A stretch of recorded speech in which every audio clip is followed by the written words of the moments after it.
Usually when we look at a major real estate market, it feels kind of like standing on an overpass. Oh, yeah, looking down at the highway. Exactly. Yeah. You're looking down at this massive 10-lane highway in Dallas. Mm-hmm. Thousands of cars, thousands of data points. Right. And they're all moving together in this really predictable flow. If one car slams on the brakes or, swerves off the road, the overall traffic doesn't even feel it. No, the average speed stays exactly the same. It's the law of large numbers. Yeah, the volume just absorbs the anomalies. But today we are stepping off that overpass. Thank goodness. Right. We're getting in the car and we're driving a couple hours northwest into the wide open spaces. Out to where that 10-lane highway turns into a quiet 2-lane county road. Exactly. And out there, if one car stops in the middle of a 2-lane road, it completely changes the entire dynamic. Oh, it ruins the traffic pattern completely. Right. You're suddenly looking at a totally different environment, a highly sensitive statistical landscape. Which is, the definition of a low-volume, high-volatility market. Yeah. We're talking about an area where a single property selling can just, flip the entire mathematical script upside down. It's basically a laboratory for behavioral economics at that point. It really is. And that is exactly what we are unpacking in today's deep dive. We are looking at Jack County, Texas. Specifically, the late June 2026 data. Yes, late June 2026. We are deep into the traditional summer buying season right now. The heat is definitely here. Oh, absolutely. The 4th of July is just around the corner. And if you are, sitting in bumper-to-bumper suburban gridlock right now, I bet you're daydreaming about wide open spaces. Most people in the Metroplex are, yeah. You're picturing the barbecue on your own acreage, letting the dogs run off leash, escaping the concrete sprawl. Summer is always the catalyst for that rural migration dream. Right. People actually have the time to drive the farm-to-market roads and seriously visualize it. They turn that theoretical desire for land into, actual real estate hunting. But structurally, jumping into Jack County is a completely unique beast. It trades in dozens of transactions, right? Not thousands. Right, dozens. It's tiny. So today is really a masterclass in real estate literacy. We're going to teach you how to spot genuine trends hiding inside, like really muddy, small data pools. And we have some incredible source material for this. We do. We're pulling from the Entries Local Market Update for May 2026, the Comprehensive Market Watch Quarterly Report for Q1, and the mid-June 2026 DFW Mortgage Rate Report. It's the perfect triad of information, honestly. It really covers all the bases. Yeah, you get the micro view of May, the macro view of Q1, and then, the cold, hard reality of the interest rates dictating everything. So let's just jump right into the deep end here. Before we look at the 4th of July weekend prep, we have to look at the foundation poured earlier this year. We have to start with Q1. Right. And I'm looking at this Market Watch quarterly report. And, the numbers, frankly, look like a typo. They are pretty shocking. The median sales price hit $260,000. That is a massive 20.1% increase year over year. Huge jump. Huge. The average sales price was an eye-popping $311,692. I bet you look at the volume. Yes. Here is the catch. Closed sales for the entire quarter climbed to 14. 14 sales. Over 3 months. 14, up from 12 a year ago. And the available homes just sat totally flat at 61. So that's roughly, one house selling every week in the entire county? Exactly. So my immediate instinct is to call foul. Looking at Jack County data feels like looking at a puddle instead of an ocean. I like that analogy. If I throw one big rock into a puddle, the whole thing splashes over.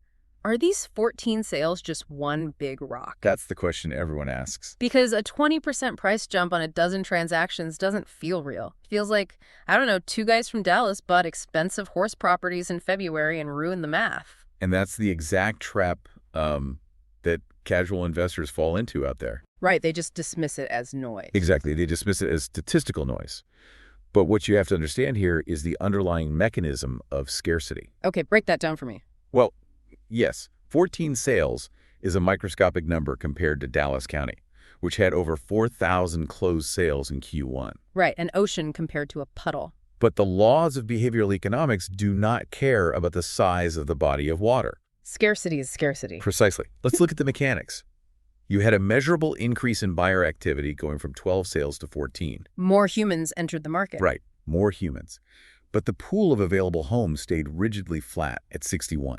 Okay. So even at these incredibly low volume levels, when demand increases against a flat supply, the pressure only goes one way, Price go up. up. Buyers are forced to compete. It might not look like a Frisco bidding war with 20 cars outside an open house, but the psychological pressure on the buyer is identical. Wow. Okay, walk me through that psychology. Because if I'm looking for a house on a quiet dirt road, I'm not expecting to fight another buyer tooth and nail. Think about the buyer's journey. If you lose a house in a suburban neighborhood in Frisco, another identical house is going to pop up 3 streets over next week. Right, you have a safety net of inventory. Exactly. But if you are looking for a highly specific rural property in Jack County, let's say a 3-bedroom with a good, well, high-speed internet on 5 acres. That sounds pretty specific. It is. That might be the only property of its kind to hit the market in a 6-month window. Oh, wow. So if I find it and my agent says there's another offer? You panic. Yeah. You escalate your offer. You don't have the luxury of saying, oh, I'll just wait for the next one. Because there is no next door. Right. There is no next one. That is how a 20% jump happens on just 14 sales. That makes total sense. Scarcity on a dusty rural route triggers the exact same financial posturing as a downtown luxury high-rise. So it wasn't a fluke. It was the market reacting violently to a slight uptick in demand. Against a rigid ceiling of supply, yes. Okay, that completely reframes how I look at this. But a high price in Q1 doesn't dictate the summer. No, markets evolve. Right. If spring squeezed the buyers, something has to give by late June. We have to look at the ground reality right now. Which is where the May Entrace update comes in. Yes, the bridge to the summer. And the reality is that inventory is vanishing. It's dropping fast. There were exactly 56 homes for sale in Jack County in May. That's nearly a 19% drop from the 69 homes available last year. 19% is a huge chunk of the shelf just disappearing. And the month's supply of inventory fell from 12.5 months down to 10.3 months. Which is an incredibly steep drop in the supply timeline. The county is absorbing its supply way faster than it's replenishing it. Now, hold on. I'm going to play devil's advocate here. Go for it. If I'm an aggressive buyer and my agent hands me this report, I am absolutely not panicking. I'm feeling pretty smug, actually. Oh, because of the textbook definition of a buyer's market? Exactly. I know my real estate rules. Anything over 6 months of supply is a buyer's market. Technically, yes. Dallas County is sitting at 4.2 months. Parker County is at 4.4. Those are tight, seller-controlled markets. They are very tight. But Jack County is at 10.3 months.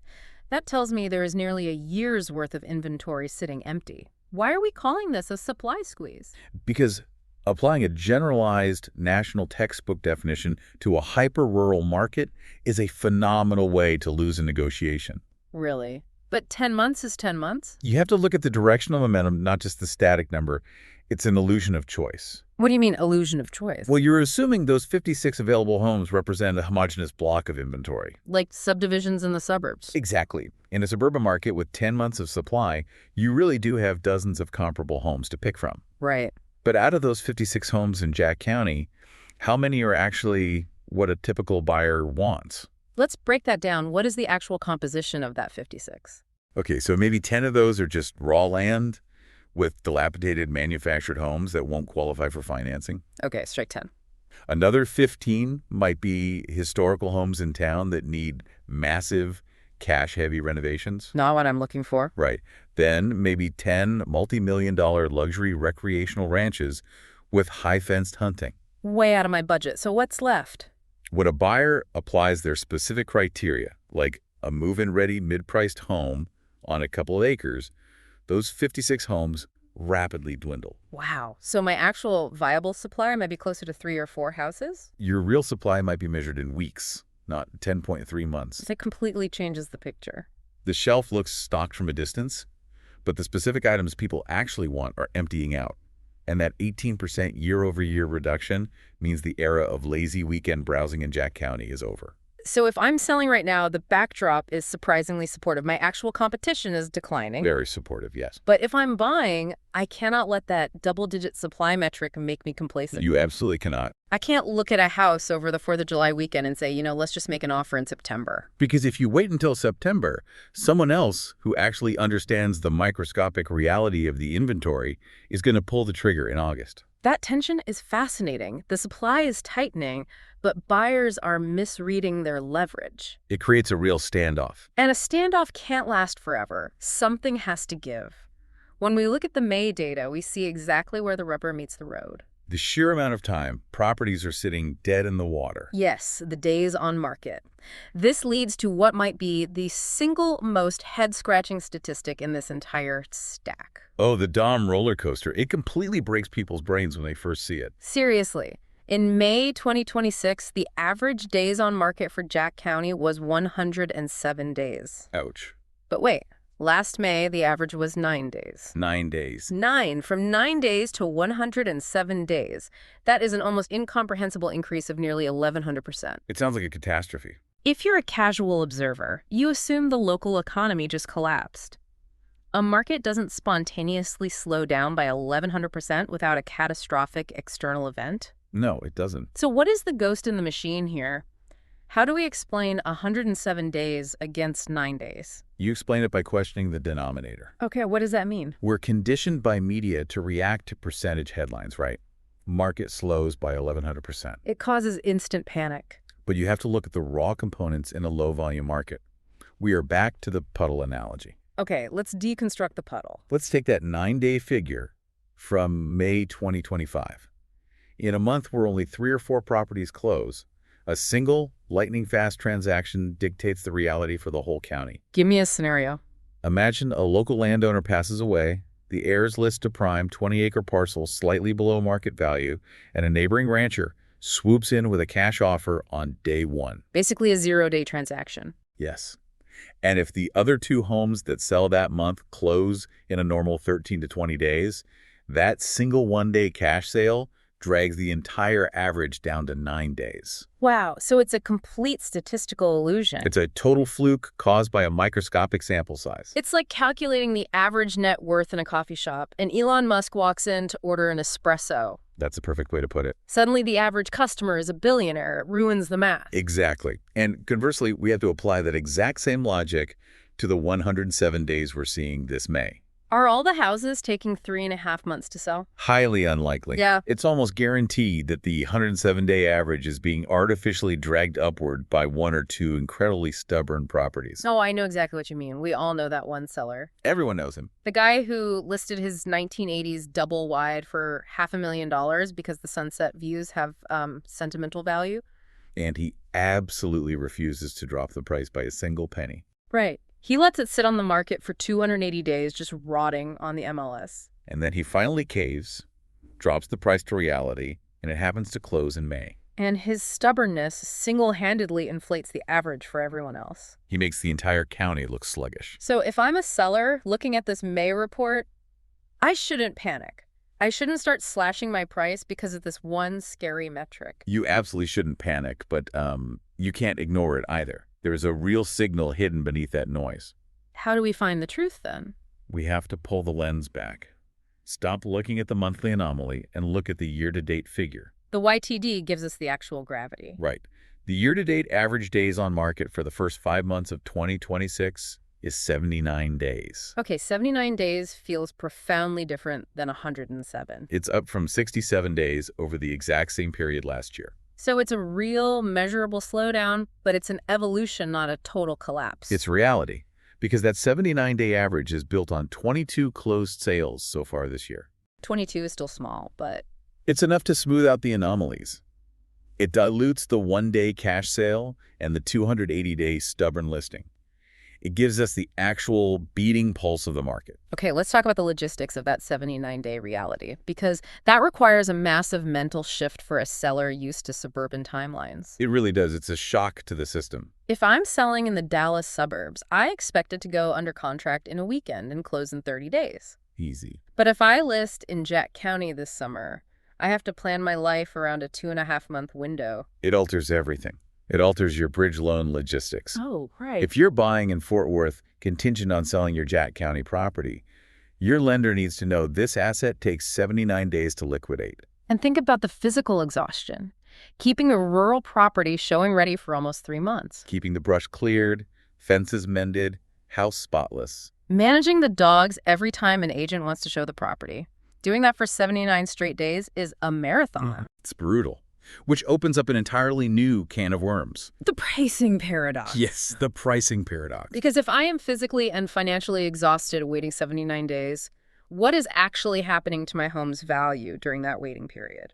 The data sources give us two wildly conflicting narratives about your net worth. They really do.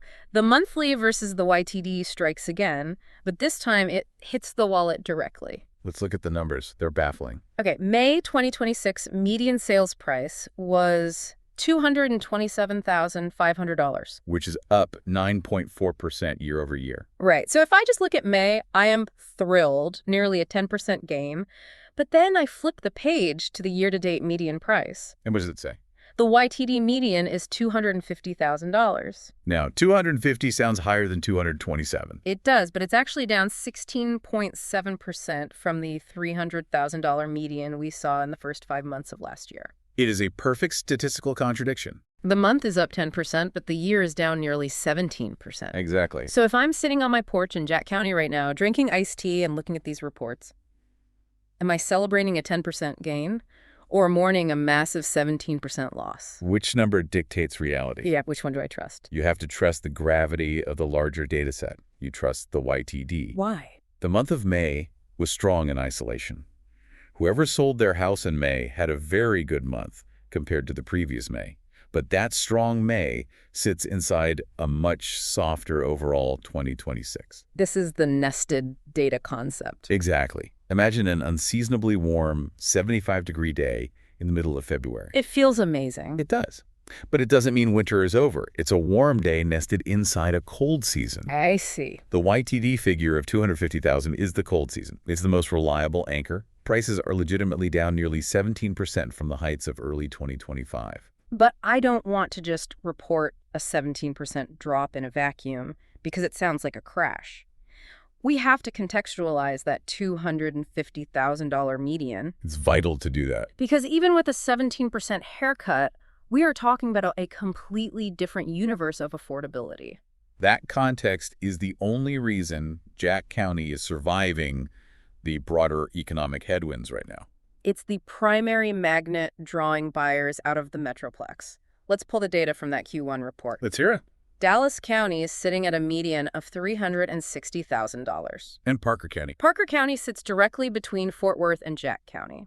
It's historically been the transitional county. Right, the stepping stone. And right now, Parker County is sitting at a massive $460,000 median price. Wow. That is a $250,000 gap between two counties that are basically next door to each other. And that gap is entirely driven by developmental saturation. Explain that. Why did Parker hit 460? Well, over the last decade, the Fort Worth sprawl completely overtook places like Aledo and Weatherford. Subdivisions replaced ranches. Exactly. The cost of land development skyrocketed. You have municipal zoning, water infrastructure costs, property taxes going up. Parker County basically became a luxury suburb of Fort Worth. Completely. So the buyer who wanted affordable acreage there 5 years ago is now entirely priced out. A middle-class family trying to buy 5 acres just cannot make the math work at a $500,000 entry point. So what did they do? Give up on the dream? They don't give up. They get in their car, drive another 45 minutes down Highway 199, and look for the next frontier. They drive until the math works. Exactly. And right now, at a $250,000 median, the math works in Jack County. Which perfectly explains why the inventory is shrinking. Despite the illusion of that 10 months of supply, the sheer affordability is pulling buyers out to these rural routes. It's a migration driven purely by budget. But that brings up the ultimate friction point. If affordability is drawing them out, why is the YTD price still down 17%? Good question. Why aren't those migrating buyers pushing the price back up to $300,000? To answer that, we have to look outside Jack County. We have to look at the macroeconomic forces dictating buyer budgets everywhere. It's the cost of money. We have to talk about the interest rates. The elephant in the room. We have the mid-June 2026 DFW rate data right here. Heading into the summer heat, the 30-year conventional fixed rate is sitting at 6.52%. With an APR of 6.68. Right. Now, yes, that is technically down slightly from the terrifying highs in May, but 6.52% is still a formidable number. It's heavy. Interestingly, the 15-year rate has finally broken back below 6%, sitting at 5.89, It's an environment of cautious easing, I but guess. still historically elevated compared to the sub-3% era that the entire market is still actively grieving. Let's spend some real time on this. Percentages on a screen are completely abstract. They don't mean anything until you write the check. Exactly. Let's do the actual behavioral economics. What does the difference between a 5% rate and a 6.52% rate actually mean for a family buying that median Jack County home? It's the difference between feeling comfortable and feeling stretched to your absolute limit. Let's do the hard math. Okay, you're buying a $250,000 home, putting 20% down. You're financing $200,000. Okay, got it. At a 5% interest rate, your principal and interest payment is about $1,073 a month. Not bad. But at that 6.52% rate we have today, that exact same loan jumps to roughly $1,267 a month. That is nearly $200 more every single month. Over $2,000 a year strictly in interest penalties for having the bad luck of buying in 2026. And $200 might not sound like a deal breaker to a corporate executive in Dallas. But in a rural economy, that hits incredibly hard. It creates an enormous amount of friction. You have to factor in the reality of rural living. Right, the commute. When you move to Jack County, your commute costs skyrocket. You're driving further for groceries, medical care, work. You probably bought a truck, so higher gas consumption. Increased utility costs, feed costs for animals, maintenance for a private well. In that reality, $200 a month is a massive chunk of disposable income. It dictates whether they can actually afford to enjoy the lifestyle they moved out there for in the first place. Exactly. These rates aren't entirely locking buyers out of Jack County the way they're destroying affordability in the DFW suburbs. Because the baseline price is low enough to absorb it. Right. A $1,200 payment is still technically manageable, but it makes buyers incredibly hesitant. They demand perfection. If they're going to take on that extra burden, they want to be absolutely sure this is the right house, the right land, and the right long-term decision. And suddenly, the entire puzzle pieces together. That buyer hesitation is exactly why the days on market stretch to an exhausting 79 days. It all connects. And because the seller is exhausted after 79 days of keeping the house clean and paying carrying costs, they eventually drop the price. Which is why the YTD median fell 17%. The macro rate environment creates hesitation. Hesitation creates longer days on market, and longer days soften the median price. It is a textbook, flawless economic chain reaction. We're watching it play out in real time. So this brings us to the most dramatic part of the transaction, the negotiation room. Where it all goes down. We have hesitant buyers staring down a 6.5% interest rate, feeling the pinch of gas prices. Yep. On the other side, we have sellers who have been bleeding, carrying costs for almost 3 months, wondering when they can move on with their lives. Both sides are tired. What happens when these two exhausted parties finally meet at the table this summer? Who actually holds the leverage? To figure that out, we look at a highly specific metric. The percent of original list price received. The ultimate measure of leverage. It tells us, out of the seller's initial dream price on day one, how much reality forced them to surrender just to get the deal done. Let's look at the tape. In May 2026, Jack County sellers walked away with an average of 91.7% of their original list price. Down from 92.7% last May. And if we look at the trustee YTD figure, they are getting 93.9% of their asking price, down from 94.9% last year. Notice the incredible consistency there. A 1% drop in both metrics. Perfectly symmetrical. It really is. Let's translate that 93.9% into actual painful dollars. If you list your home for the median $250,000, You fight for 79 days. and settle for the YTD average of 93.9%. You are closing the deal at roughly $234,500. You are giving up over $15,000 of your perceived equity. 15 grand. That 1% difference from last year looks like a tiny decimal shift on a spreadsheet. But 1% of $250,000 is $2,500. Add that to the overall discount, and as a seller, you're leaving a decent used car's worth of money on the table. And what's crucial is that this 1% drift toward the buyer is modest, but undeniably consistent across all the data points. It's a structural reality. It proves the buyer is slowly, incrementally clawing back power in the negotiation room. Let's dive into the psychology of that room. Why is the seller caving by $15,000? It's not just because they're nice. Oh, definitely not. It's because the buyer knows exactly how much leverage they have at day 80. Think about the mechanics. A buyer at day 80 knows they are likely the only serious tour that seller has had in a month. They know the seller has paid 3 months of property taxes on maybe 20 acres. They know they've been mowing the acreage, maintaining the well. The financial and emotional fatigue is immense. So the buyer doesn't just ask for a price discount. They start asking for physical assets. Right. The buyer says, I'll give you $234K, but you are leaving the John Deere tractor in the barn. And the zero-turn mower. Yeah. And you're paying to pump the septic tank. And the seller agrees to it. Yeah. Because the alternative is going back to zero, waiting another 80 days, and paying more carrying costs.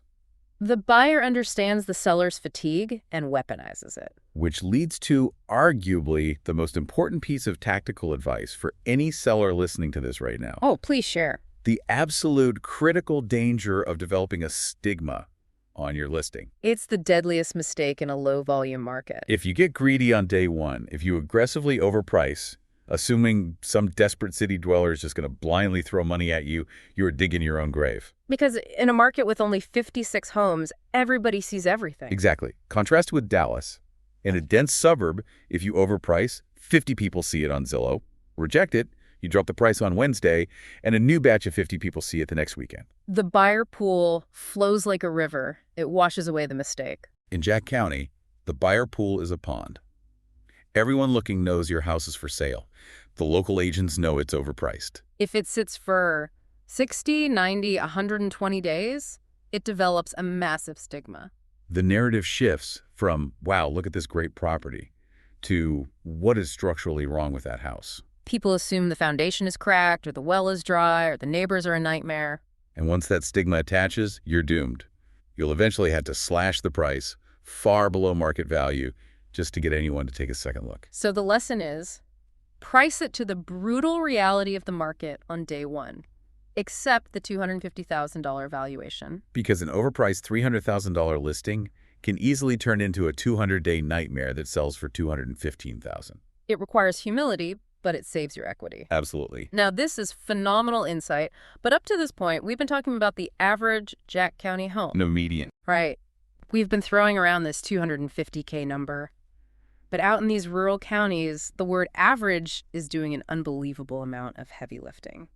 Geographically and structurally, there's a massive difference between a modest house on a quarter acre in Jacksboro and a sprawling 50-acre recreational ranch. With a custom build, stock pond, ag exemptions. They are effectively entirely different asset classes that just happen to share the same artificial geographical boundary. Combining them into one median price is almost a disservice to the data. It really is. And here's a fascinating quirk in the sources we used. The main Entries MLS summary report for May, which is usually our gold standard. It doesn't even bother generating a dedicated farm and ranch table for Jack County. It just doesn't exist. The transaction volume in that luxury land category is too low for their algorithm. It just produces blanks. The data is so scarce it drops off the automated reports. But we aren't going to let that stop us. The MarketWatch quarterly data gives us a backdoor. The zip code level activity for Q1. Yes. When you look at the breakdown by zip code, the real story of the rural luxury divide betrays itself beautifully. The stratification becomes impossible to ignore. Let's read these zip codes. In 76486, the Q1 median price is a staggering $545,000. Huge jump. In 76487, it's $444,000. In 76431, it's $393,000. Okay. But then you look at zip code 76458, and the median is exactly $260,000. So distinct. So I have to ask, are we basically looking at two completely different, isolated real estate markets forced to share the same county lines? Absolutely. We are looking at the localized housing market versus the rural land and ranch market. Those $500,000 properties aren't just nicer versions of the $260K homes. They aren't just houses with better countertops. They represent the acreage, the land component, the barns, heavy-duty fencing, deep-water wells. The rural luxury escape. The escape that high-net-worth buyers from the Metroplex are actively seeking out. They want to own a piece of Texas, not just a house. And it's important to note a broader trend regarding that asset class. Across all of North Texas, buyers looking for large tracts are taking significantly more time to make decisions. And for good reason. The due diligence required on a $545,000 ranch is exponentially more complex than buying a subdivision house. Walk me through that complexity, because to a city buyer, land just looks like grass. What are they spending weeks investigating? Everything. Hmm. When you buy 50 acres, you aren't just inspecting the HVAC system, you are testing the flow rate and water quality of private wells. You're verifying agricultural exemption. Right, to make sure property taxes don't quadruple after closing. You're researching mineral rights versus surface rights. Can an oil company legally put a pump jack in your front yard? You're bringing in surveyors to check 100-year-old fence lines. It's highly technical. So if the average houses in the 260K zip code take 79 days to sell, these complex ranches might take well over 120 or 150 days to close. Very likely. The extended days on market is always most pronounced in these high-dollar segments. Because the buyer pool is smaller and their hurdles are higher. I really want to highlight this. For you, the listener, if your dream is to buy one of those ranches, if you are looking for that $500,000 acreage, This extended, complex market time is a massive opportunity. think about the leverage. If you buy a $500,000 house in the Dallas suburbs, the seller might have 3 other offers waiting. If the inspection finds a roof problem, they won't fix it. They just move to the next buyer. But if you are buying a $500,000 ranch in Jack County and that seller has been waiting 140 days for a qualified buyer, you have unparalleled leverage. It's one of the few environments left where you can aggressively negotiate. You can ask for massive concessions, ask them to repair the perimeter fence, grade the driveway, buy down your interest rate. That kind of power simply does not exist in the tighter suburban markets right now. It's the silver lining of the slow market.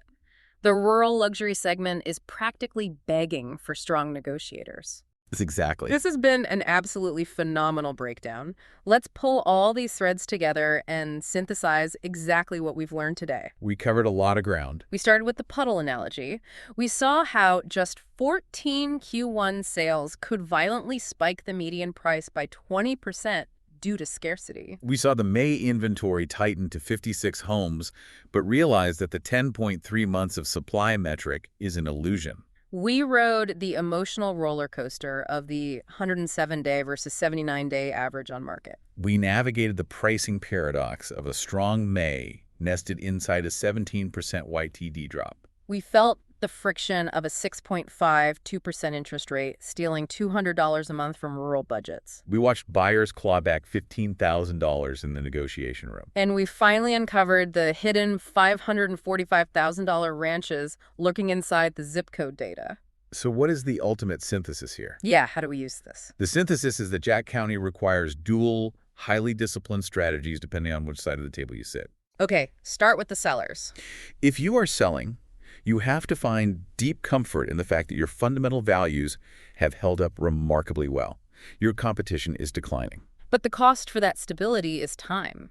You must have the financial and emotional patience to weather that 79-day window. You cannot let the anxiety of a slow market or fear of a high interest rate force you into greedy pricing that stigmatizes your property. Price it right, keep the grass mowed, and wait. Exactly. And if you are a buyer, Jack County is your ultimate affordable haven. Yes, the interest rates are biting into your budget, but that baseline price of $250,000 is your saving grace. especially compared to Parker County at $460,000. Exactly. But more importantly, because of the time it takes to sell these properties, you actually have the power to negotiate. You aren't just a number in a blind bidding war. You have the leverage.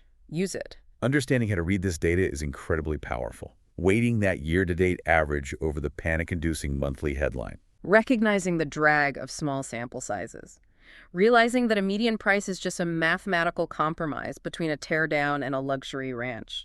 That is the real value of this entire deep dive. It's not just about Jack County real estate statistics. It's about developing a rigorous analytical framework. When you learn to question the denominator, look for the YTD trend, and map human behavioral economics beneath the percentages. It makes you a vastly more intelligent consumer of information in any field. It's about maintaining critical thinking in a world that thrives on data overload and panic. I think that is the absolute perfect takeaway, which leaves us with one final lingering thought for you to ponder as we wrap up this deep dive. The big picture. We've spent the last hour talking about this rural haven, this incredible, affordable escape at $250,000 while the suburbs constantly push $500,000 and beyond. Right. But as remote work policies continue to evolve in 2026, and as the infrastructure improves, and as more people seek out these wide open spaces, what fundamentally happens to the culture of a place like Jack County? It's an existential question. If suburban money keeps chasing this affordability and keeps driving up those early quarter prices 20% at a time, will these 10-month inventory supplies just vanish entirely? Will the puddle dry up? Exactly.